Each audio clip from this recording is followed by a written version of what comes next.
The cost of our actions is high. Others pay the price without having been actively involved. I have seen refugee camps as big as cities, sprawling in the desert.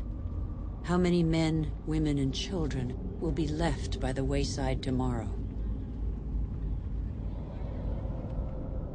Must we always build walls to break the chain of human solidarity, separate peoples, and protect the happiness of some from the misery of others? It's too late to be a pessimist. I know that a single human can knock down every wall. It's too late to be a pessimist.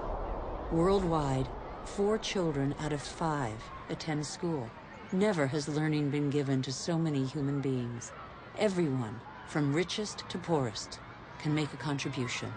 Lesotho, one of the world's poorest countries, is proportionally the one that invests most in its people's education.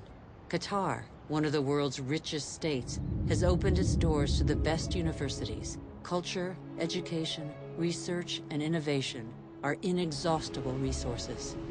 In the face of misery and suffering, millions of NGOs prove that solidarity between peoples is stronger than the selfishness of nations.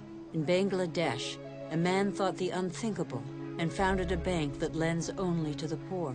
In barely 30 years, it has changed the lives of 150 million people around the world. Antarctica is a continent with immense natural resources that no country can claim for itself, a natural reserve devoted to peace and science. A treaty signed by 49 states has made it a treasure shared by all humanity. It's too late to be a pessimist. Governments have acted to protect nearly 2% of the world's territorial waters. It's not much, but it's 2 times more than 10 years ago. The first natural parks were created just over a century ago. They cover over 13% of the continents. They create spaces where human activity is in step with the preservation of species, soils, and landscapes. This harmony between humans and nature can become the rule, no longer the exception. In the United States, New York has realized that nature does for us. These forests and lakes supply all the drinking water the city needs.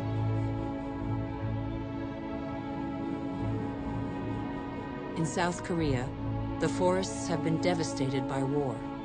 Thanks to a national reforestation program, they once more cover 65% of the country. More than 75% of paper is recycled. Costa Rica has made a choice between military spending and the conservation of its lands. The country no longer has an army. It prefers to devote its resources to education, ecotourism, and the protection of its primary forest. Gabon is one of the world's leading producers of wood. It enforces selective logging, not more than 1 tree every hectare. Its forests are one of the country's most important economic resources, but they have the time to regenerate. Programs exist that guarantee sustainable forest management. They must become mandatory.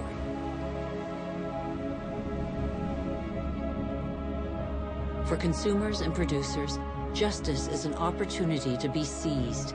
When trade is fair, when both buyer and seller benefit, everybody can prosper and earn a decent living.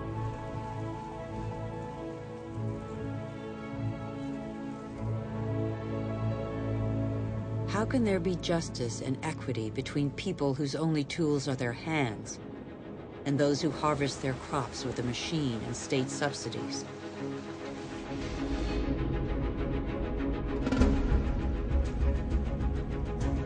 Let's be responsible consumers. Think about what we buy. It's too late to be a pessimist. I've seen agriculture on a human scale. It can feed the whole planet if meat production doesn't take the food out of people's mouths. I have seen fishermen who take care what they catch and care for the riches of the ocean. I have seen houses producing their own energy. 5,000 people live in the world's first ever eco-friendly district in Freiburg, Germany. Other cities partner the project. Mumbai is the 1,000th to join them.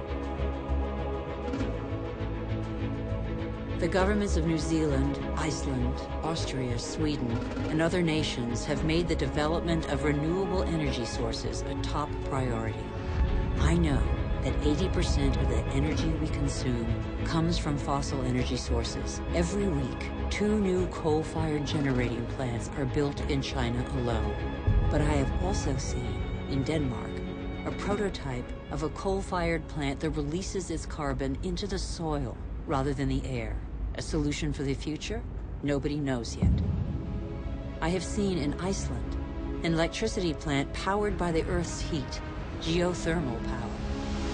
I have seen a sea snake lying on the swell to absorb the energy of the waves and produce electricity.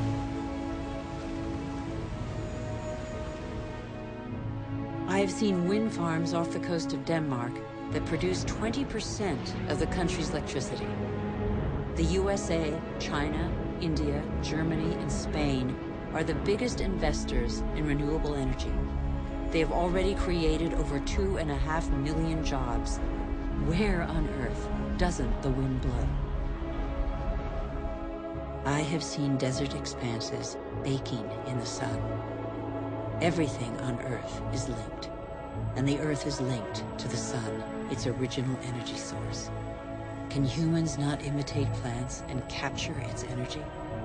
In 1 hour, the sun gives the Earth the same amount of energy as that consumed by all humanity in 1 year. As long as the Earth exists, the sun's energy will be inexhaustible. All we have to do is stop drilling the Earth and start looking to the sky. All we have to do is learn to cultivate the sun. All these experiments are only examples, but they testify to a new awareness. They lay down markers for a new human adventure based on moderation, intelligence, and sharing.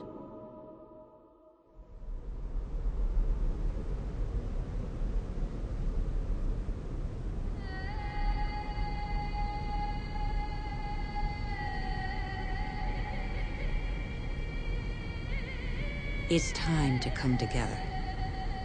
What's important is not what's gone, but what remains.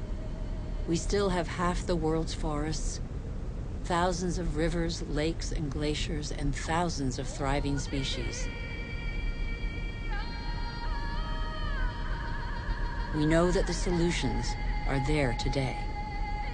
We all have the power to change.